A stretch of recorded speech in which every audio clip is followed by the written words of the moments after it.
दोस्तों, इंटरनेट की दुनिया बहुत अजीब है। यहाँ आपको कभी कभी ऐसी खौफनाक और रूह कंपा देने वाली कहानियां मिल जाती हैं जो रातों की नींद उड़ाने के लिए काफी होती हैं।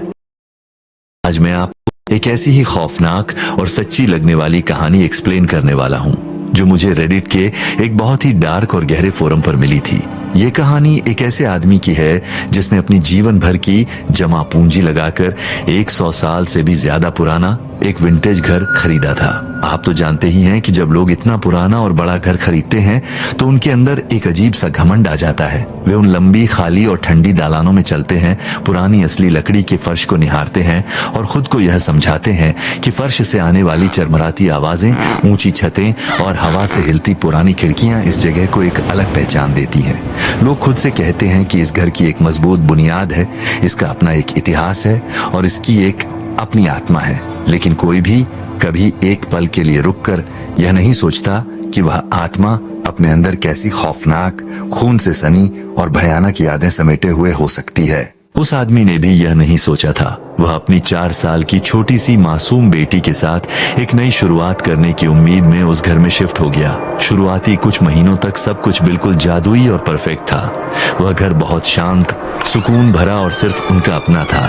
लेकिन फिर अक्टूबर का वह मनहूस हफ्ता आया। लगातार 3 दिनों तक उस आदमी को अपने ही घर के अंदर कुछ ऐसा महसूस होने लगा जो पूरी तरह से भयानक रूप से गलत था। घर की हवा अचानक बहुत भारी और रुकी हुई लगने लगी थी। आपको पता है, कभी कभी तूफान आने से पहले जैसा सन्नाटा छा जाता है, बिल्कुल वैसा ही। ऐसा लग रहा था मानो उस 100 साल पुराने घर ने ही अपनी सांस रोक रखी हो और किसी बहुत ही खौफनाक, खूनी घटना के होने का बेसब्री से इंतजार कर रहा हो। उस घर का कोना कोना जैसे किसी अनजानी बुराई से भर गया था। इस खौफ की शुरुआत एक बहुत ही अजीब और परेशान करने वाली बदबू से हुई। ये सड़ती हुई लकड़ी, सीलन या पुरानी धूल की वह आम बदबू नहीं थी जैसी आप अक्सर किसी भी सदी पुरानी इमारत से उम्मीद करते हैं। यह अटारी यानी छत के उस अंधेरे कमरे की तरफ जाने वाली संकरी लकड़ी की सीढ़ियों से आने वाली एक बहुत ही तीखी, दम घोंटने वाली और चुभने वाली बदबू थी। इसकी महक बिल्कुल हुबहू जले हुए बालों जैसी थी। अगर आपने कभी गलती से गैस स्टोव या लाइटर से अपने बाल जलाए हैं तो आप उस सड़ांध को बहुत अच्छे से जानते होंगे। ये एक बहुत ही अजीब, असहनीय और दिमाग को सुन्न कर देने वाली महक थी जिसे नजरअंदाज करना नामुमकिन था। शुरुआत में उस आदमी के तार्किक दिमाग ने इसे समझने की कोशिश की। उसने खुद को बार बार समझाया कि यह जरूर बिजली की कोई पुरानी समस्या होगी। घर की वायरिंग बहुत पुरानी थी। उसने सोचा कि शायद चूहे दीवारों के अंदर मोटे तारों को कुतर रहे होंगे जिसकी वजह से स्पार्किंग या हल्का शॉर्ट सर्किट हो रहा होगा। उसने टॉर्च लेकर बेसबोर्ड के आसपास सूंघते हुए, ब्रेकर बॉक्स को चेक करते हुए और दीवारों पर कान लगाकर घंटों बिता दिए ताकि कोई तार्किक कारण मिल सके। लेकिन इस पूरी घटना का जो सबसे भयानक और रूह कंपा देने वाला हिस्सा था वो थी उस बदबू की सीमाएं। वह बदबू पूरे घर में नहीं फैली थी बल्कि वह एक अदृश्य खंभे की तरह सिर्फ एक ही जगह तक सीमित थी, अटारी के दरवाजे के ठीक बाहर दूसरी मंजिल की सीढ़ियों पर। अगर वह आदमी एक कदम बाईं ओर अपने बेडरूम में रखता तो हवा बिल्कुल साफ और ताजी होती। लेकिन जैसे ही वह वापस एक कदम उस सीढ़ी की तरफ लेता, जलते हुए बालों की वह भयंकर सड़ांध उसका गला घोंटने लगती, मानो कोई अदृश्य दीवार पार कर ली हो। चौथी रात आते आते वह हल्की सी बेचैनी एक जानलेवा और दम घोंटने वाले खौफ में बदल चुकी थी। उस रात किस्मत भी शायद उसके खिलाफ थी क्योंकि उसे अपने ऑफिस में देर रात तक काम करना पड़ा था और उसकी 4 साल की बच्ची घर पर एक बेबीसिटर के पास थी। वह आधी रात के ठीक पहले थका हारा अपनी गाड़ी से घर पहुंचा। बाहर से देखने पर वह पूरा घर घुप अंधेरे में डूबा हुआ था। बाहर कोई रोशनी नहीं थी और घर की वो बड़ी बड़ी खिड़कियां किसी खाली, काली और खौफनाक आंखों जैसी लग रही थीं जो सीधा उसी को घूर रही हों। उसने अंदर जाकर बेबीसिटर को धन्यवाद दिया, उसे पैसे दिए और उसके बाहर जाते ही सामने का भारी लकड़ी का दरवाजा लॉक कर दिया। और दोस्तों, जैसे ही उस दरवाजे के लॉक होने की क्लिक आवाज आई, उस पूरे घर का माहौल एक झटके में बदल गया। घर की हवा अचानक बर्फ जैसी ठंडी हो गई। उस आदमी के हाथों, पैरों और गर्दन के पीछे का एक बाल सीधा खड़ा हो गया, मानो उसके शरीर में हजारों वोल्ट की बिजली दौड़ गई हो। यह इंसानी शरीर का एक प्राकृतिक जन्मजात अलार्म सिस्टम था जो तब बजता है जब एक कमजोर शिकार को यह एहसास हो जाता है कि उसी कमरे के अंधेरे में कोई खूंखार शिकारी मौजूद है। वह उस कम रोशनी वाले सुनसान दालान में बिल्कुल अकेला खड़ा था और उसे ऐसा लगा जैसे कोई बिल्कुल ठीक उसके पीछे खड़ा है और मेरा मतलब यह नहीं है कि कोई दूर दालान के दूसरे कोने से अंधेरे में छिपकर उसे देख रहा था। मेरा मतलब है कि कोई उसकी पीठ से सिर्फ 2 या 3 इंच की दूरी पर खड़ा था। वह अदृश्य साया इतने डरावने तरीके से उसके करीब था कि वह आदमी उस साये की ठंडी, लयबद्ध और भारी सांसों को अपनी गर्दन की त्वचा पर साफ साफ महसूस कर सकता था। हर एक सांस के साथ उसकी रीढ़ की हड्डी में एक बर्फीली सिहरन दौड़ रही थी। उस साये की मौजूदगी इतनी हावी कर देने वाली थी, उसमें से कितनी काली और नफरत भरी नकारात्मक ऊर्जा निकल रही थी जिसने उस आदमी के पैरों को फर्श से ऐसा चिपका दिया कि वह 1 इंच भी हिल नहीं पा रहा था। डर के मारे उसका गला पूरी तरह सूख गया, उसकी छाती बुरी तरह जकड़ गई, मानो किसी ने उसके फेफड़ों को मुट्ठी में भींच लिया हो। उसने अपनी आंखें कसकर बंद की, अपने कांपते और पसीने से भीगे शरीर में बची हुई हर एक बूंद हिम्मत को बटोरा और अपनी मुट्ठियां कसकर भींचते हुए अपनी जान बचाने के लिए हमला करने को तैयार होकर एक झटके से पीछे घूमा। लेकिन वहां कोई नहीं था, बिल्कुल कोई नहीं। वह लंबा दालान पूरी तरह से खाली था। बाहर सड़क की स्ट्रीट लाइट से छनकर आ रही हल्की नीली रोशनी में नहाया हुआ था। उस बड़े से घर में मौत जैसा बहरा कर देने वाला सन्नाटा पसरा था। वह आदमी सिर्फ अपने ही दिल की तेज, घबराई हुई और हथौड़े जैसी धड़कनों को अपने कानों में गूंजते हुए सुन सकता था। वह वहां अकेला था, लेकिन फिर भी किसी के द्वारा शिकार किए जाने का, किसी की भूखी नजरों का वह खौफनाक एहसास वहां से जाने का नाम ही नहीं ले रहा था। ऐसा लग रहा था जैसे वह घर, वह खाली जगह खुद उस आदमी की बेबसी पर हंस रही हो, उसका मजाक उड़ा रही हो। डर के मारे उस आदमी ने भारी और कांपते कदमों से उस अंधेरे दालान से होते हुए बाथरूम की तरफ बढ़ना शुरू किया, लेकिन वह खुद को बार बार अपने कंधे के पीछे मुड़कर देखने से नहीं रोक पा रहा था। उसे ऐसा लग रहा था मानो उसके हर कदम के साथ उसके वजन के नीचे चरमराते पुरानी लकड़ी के फर्श की हर आवाज किसी और के कदमों की आवाज थी जो ठीक उसके पीछे पीछे चल रहा था। जब वह आखिरकार बाथरूम पहुंचा और उसने जल्दी से दरवाजा बंद करके कुंडी लगाई तो उसका पैरानोया, उसका डर अपनी चरम सीमा को पार कर चुका था। वो वॉश बेसिन के सामने खड़ा था। उसने बेसिन के चीनी मिट्टी के किनारों को इतनी जोर से पकड़ रखा था कि उसके हाथों के पोर सफेद पड़ गए थे, लेकिन उसकी हिम्मत नहीं हो रही थी कि वह अपनी नजरें उठाकर सामने लगे उस बड़े से शीशे में देख सके। डर में हमारा इंसानी दिमाग बहुत ही खौफनाक और अजीब तरीके से रचनात्मक हो जाता है। उस वक्त उस पिता का दिमाग इस बात को लेकर पूरी तरह से आश्वस्त हो चुका था कि अगर उसने गलती से भी ऊपर देखा तो उसे शीशे में अपना खुद का थका हुआ अक्स नजर नहीं आएगा, बल्कि उसे शीशे में अपने बाएं कंधे के ठीक पीछे खड़ा कोई बहुत ही लंबा, भयानक, काला और दांत निकालकर मुस्कुराता हुआ साया दिखाई देगा जो सिर्फ उसी का इंतजार कर रहा है। उसकी सांसें बहुत तेज और उथली हो गईं। शीशे के उस खौफ को बर्दाश्त न कर पाने के कारण उसने आंखें नीचे किए हुए ही धीरे से अपना हाथ बढ़ाया और उस दवाइयों वाले कैबिनेट का दरवाजा खोल दिया, जिससे वह शीशा घूमकर खाली दीवार की तरफ मुड़ गया। यहाँ तक कि नहाते समय भी वह खौफ किसी दूसरी गीली त्वचा की तरह उससे चिपका रहा। आमतौर पर एक गर्म शॉवर दिन भर की थकान और तनाव को धोने की एक सुकून भरी जगह होती है, लेकिन उस रात वह शॉवर उसे मौत के एक जाल जैसा लग रहा था। ऊपर से गिरते हुए पानी की आवाज बहुत तेज थी। वह घर की उन हल्की, अजीब आवाजों को दबा रही थी जिससे वह इस बात से बिल्कुल अनजान हो गया था कि उस पतले से दरवाजे के ठीक बाहर अंधेरे में क्या रेंग रहा होगा। उसने शॉवर का पर्दा बंद करने से साफ इनकार कर दिया। उसने उसे पूरी तरह से खुला रखा, अपनी गीली नंगी त्वचा पर उस ठंडी हवा को बर्दाश्त किया, सिर्फ इसलिए ताकि वह बाथरूम के दरवाजे और उस कमरे के हर एक अंधेरे कोने पर अपनी नजर रख सके। वह उस वक्त खुद को दुनिया का सबसे असहाय और असुरक्षित इंसान महसूस कर रहा था। जब वह नहाकर सूखा और तौलिया लपेटकर वापस उस अंधेरे दालान में बाहर आया तो उस खौफनाक माहौल का भारीपन थोड़ा सा कम हो गया था, मानो वह अदृश्य साया वापस दीवारों के अंदर समा गया हो। उसने एक लंबी कांपती हुई सांस छोड़ी और अपने पसीने से भीगे हाथों को अपने चेहरे पर फेरा। उसने खुद पर एक खोखली हंसने की कोशिश की, बड़बड़ाते हुए खुद को झूठी तसल्ली दी कि वह बस बहुत ज्यादा काम कर रहा है, बहुत तनाव में है और उसकी थकान भरी कल्पना कुछ ज्यादा ही डरावने खेल खेल रही है। वह बिना आवाज किए दबे पांव दालान स्थान से गुजरा, ठीक अपनी 4 साल की बेटी के बेडरूम के पास से। बच्ची का दरवाजा लगभग बंद था। लकड़ी और चौखट के बीच सिर्फ अंधेरे की एक बहुत ही पतली सी लकीर दिखाई दे रही थी। लेकिन जैसे ही वह उस दरवाजे के पास से गुजरा, उसने अंदर से एक ऐसी आवाज सुनी जिसने उसके कदमों को वहीं बर्फ की तरह जमा दिया। उसकी 4 साल की बच्ची अंदर फुसफुसा रही थी।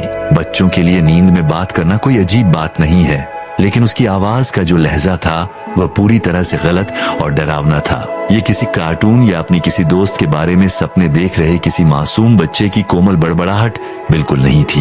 ये एक बहुत ही तनावपूर्ण, गुस्से से भरी, निराश और डरी हुई फुसफुसाहट थी। वह पिता अपनी सांस रोककर सुनने के लिए दरवाजे की उस पतली सी दरार के और करीब झुका। वह सारे शब्द तो नहीं समझ पाया, लेकिन उसने बहुत साफ तौर पर अपनी बच्ची को यह कहते हुए सुना, रुक जाओ, तुम बहुत गंदे हो, मुझे परेशान मत करो, चले जाओ।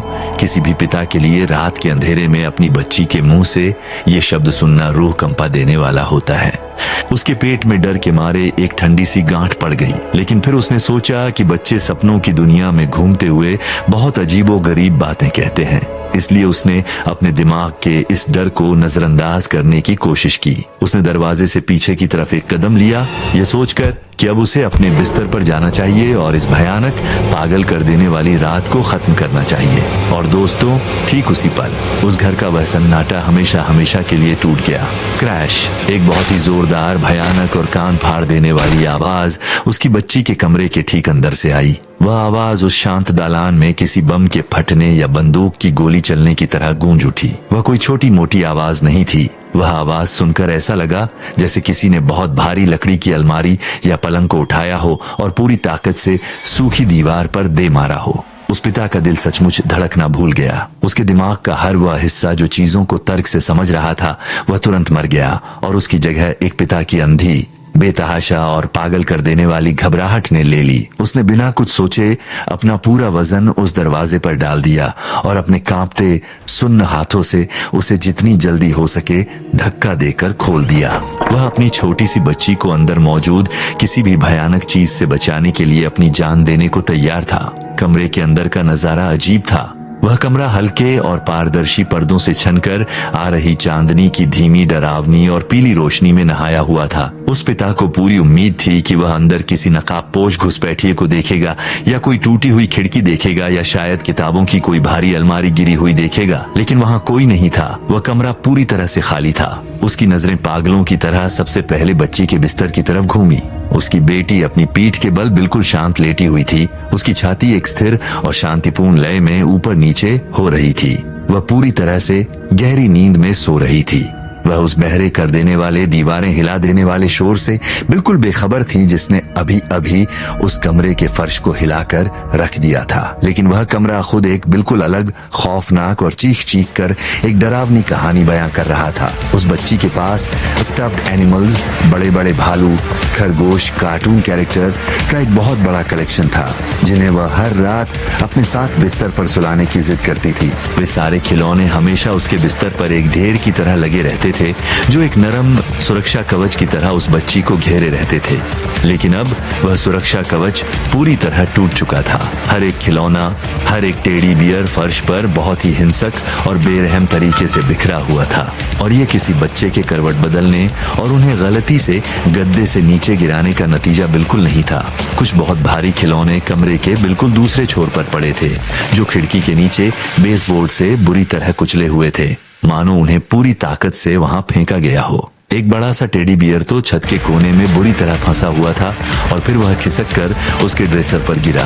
कमरे की वह हालत देखकर बिल्कुल ऐसा लग रहा था जैसे घुप अंधेरे में कोई बहुत लंबा, विशाल और भयानक गुस्से से भरा साया उस बच्ची के बिस्तर के ठीक पास खड़ा हुआ हो, और फिर उसने एक एक करके उसके उन खिलौनों को बेरहमी से अपने हाथों में जकड़ा हो और उन्हें एक अंधे, खौफनाक और शैतानी गुस्से में पूरे कमरे में चारों तरफ फेंक दिया हो। उस पिता की सांस उसके गले में ही अटक गई। उसने अपने कांपते हाथों से उसके बिस्तर के पास रखे छोटे से नाइट स्टैंड के लैंप को जलाया। कमरे में एक गर्म पीली रोशनी फैल गई, लेकिन उस रोशनी से कोई सुकून नहीं मिला, बल्कि डर और गहरा हो गया।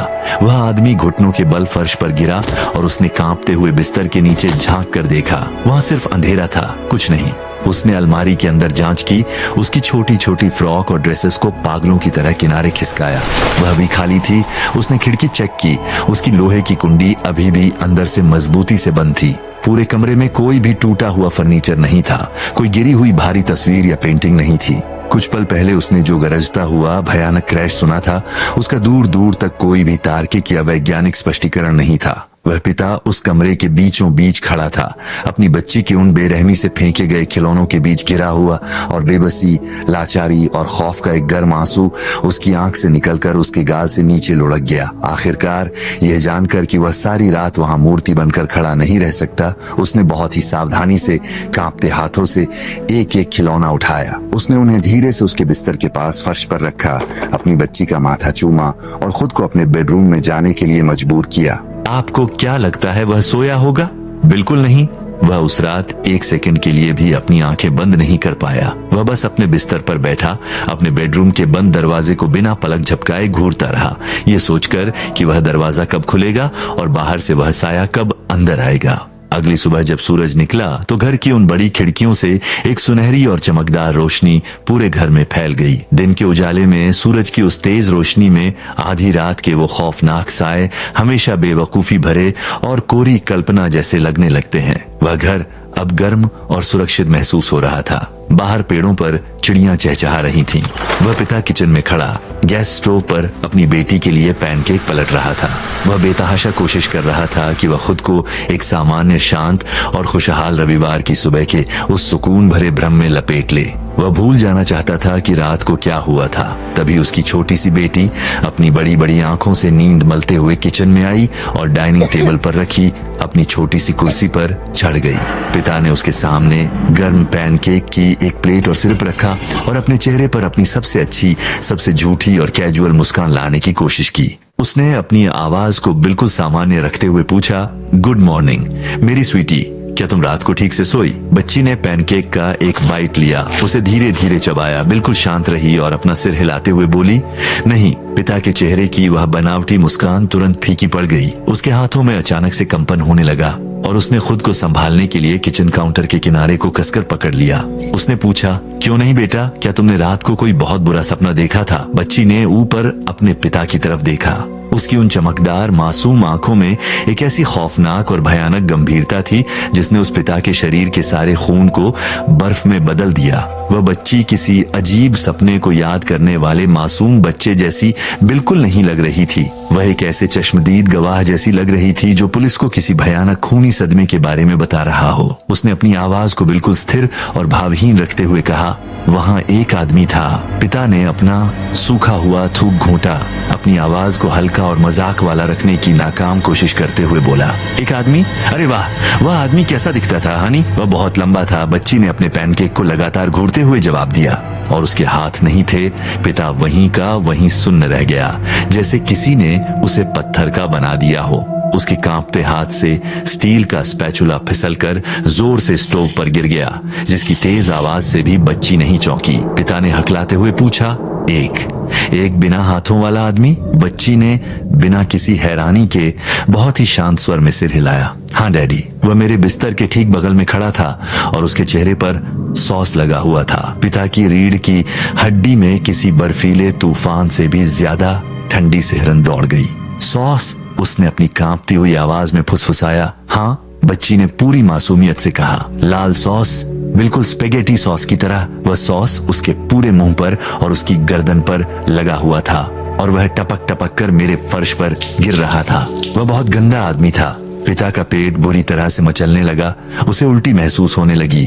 वह समझ गया था, एक 4 साल की मासूम बच्ची को नहीं पता होता कि भारी मात्रा में इंसानी खून कैसा दिखता है। एक 4 साल के बच्चे के लिए किसी अनजान आदमी के चेहरे और कटे हुए हाथों से टपकता हुआ वह गाढ़ा, गहरा और लाल तरल पदार्थ सिर्फ स्पेगेटी सॉस ही था। वह पिता अपनी टांगों पर खड़ा नहीं रह सका। वह लड़खड़ाते हुए उसकी कुर्सी के बगल में घुटनों के बल बैठ गया, खुद को अपनी बच्ची की आंखों के स्तर पर लाया। उसका दिल उसकी पसलियों को तोड़कर बाहर आने को बेताब था। उसने अपनी बच्ची के कंधे पकड़कर पूछा, वह गंदा आदमी क्या कर रहा था बेबी? वह बस मुझ पर लगातार हंस रहा था। बच्ची ने आखिरकार अपना पैनकेक छोड़कर अपने पिता की आंखों में सीधा देखते हुए कहा। वह बहुत लंबा था, वह मेरे बिस्तर के ऊपर झुका हुआ था। उसके दोनों हाथ नहीं थे और उसका चेहरा खून, मेरा मतलब सॉस से गंदा था, और वह हंसना बंद नहीं कर रहा था। उसकी हंसी बहुत गंदी और डरावनी थी। मैंने उससे कहा कि तुम चले जाओ। मैंने उससे कहा कि तुम बहुत गंदे हो और बुरे हो, लेकिन वह नहीं गया। पिता उसे पूरी तरह खामोशी से फटी हुई आंखों से घूरता रहा। वह पागलों की तरह इंतजार कर रहा था कि उसकी बच्ची अब हंसेगी। वह इंतजार कर रहा था कि वह अब जोर से हंसेगी और कहेगी कि डैडी मैं तो मजाक कर रही थी, या फिर वह बताएगी कि उसने यह सब रात को किसी यूट्यूब के डरावने कार्टून में देखा था। वह बस चाहता था कि ऐसा कुछ भी हो जाए जो उस किचन के दम घोंट देने वाले तनाव को तोड़ सके। लेकिन वह बच्ची बिल्कुल नहीं मुस्कुराई। उसके चेहरे पर कोई भाव नहीं था। उसने बस अपना गिलास उठाया और अपने ऑरेंज जूस का एक घूंट लिया। और फिर क्या हुआ? पिता ने खौफ के मारे कांपते हुए पूछा।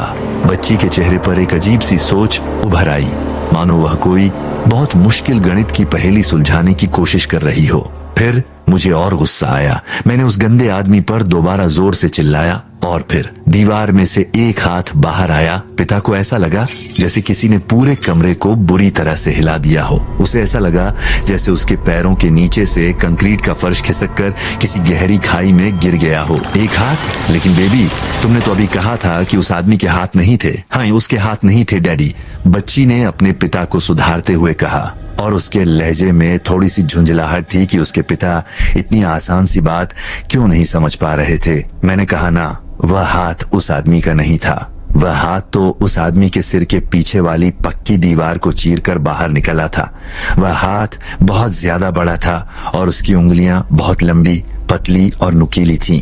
पिता के मुंह से एक शब्द नहीं निकल पाया। वह सांस भी नहीं ले पा रहा था। वह दिन के उजाले में अपने ही सुरक्षित किचन के फर्श पर एक बहुत ही भयानक, खौफनाक और जीते जागते दुस्वप्न में फंस गया था, जहां से भागने का कोई रास्ता नहीं था। बच्ची अपनी छोटी सी हवा में हाथ हिलाकर उस खौफनाक घटना का डेमो देते हुए बड़े मजे से बोली। वह बड़ा सा हाथ दीवार से बाहर आया और वह उस गंदे आदमी के आगे तक पहुंचा और उसने मेरे बिस्तर पर रखे मेरे सारे खिलौने एक साथ पकड़ लिए। वह हाथ बहुत ज्यादा गुस्से में था। उसने मेरे सारे टेडी बियर को हवा में हर जगह फेंक दिया और फिर उस हाथ ने मुझे पकड़ लिया। पिता की आंखें शुद्ध अंधी और खौफनाक दहशत से फैल गईं। उसकी आवाज उसके गले में घुट गई। उसने तुम्हें पकड़ लिया? बच्ची ने बहुत ही सामान्य और कैजुअल तरीके से सिर हिलाया। हाँ डैडी।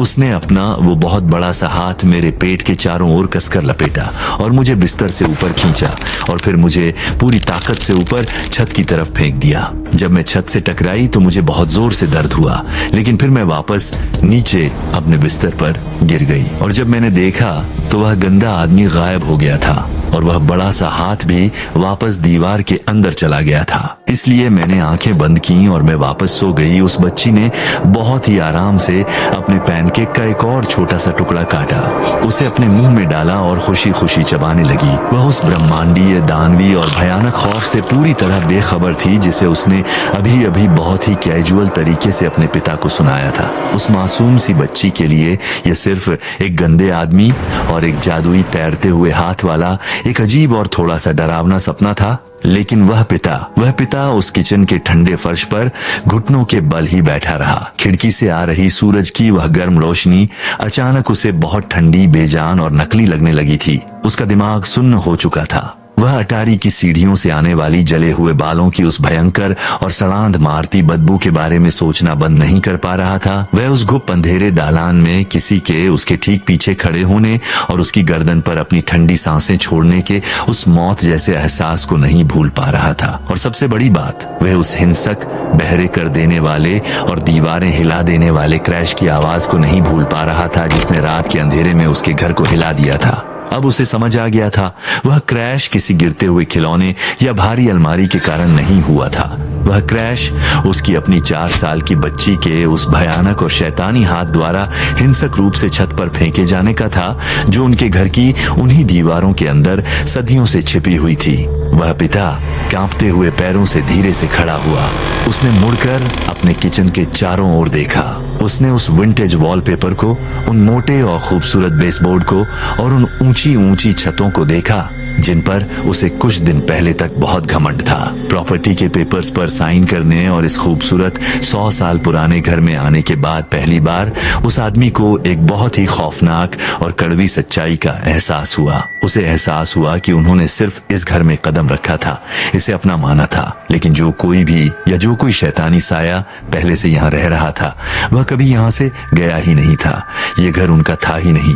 और सबसे डरावनी बात ये थी दोस्तों कि उन साइयों ने तो बस अभी उनके साथ अपना खौफनाक खेल शुरू ही किया था। तो दोस्तों यकीन हो जाइए, अगर आप भी कभी कोई पुराना घर खरीदने की सोचें तो एक बार उसकी दीवारों पर कान लगाकर जरूर सुन लें। क्या पता कोई अंदर से आपके ही आने का इंतजार कर रहा हो। अगर आपको स्टोरी अच्छी लगी हो तो लाइक, सब्सक्राइब और कमेंट करके जरूर बताएं कि स्टोरी कैसी लगी। और इसी तरह के और भी अमेजिंग स्टोरीज के लिए मुझे फॉलो कर लीजिए the Alam stories. Thanks for watching the video.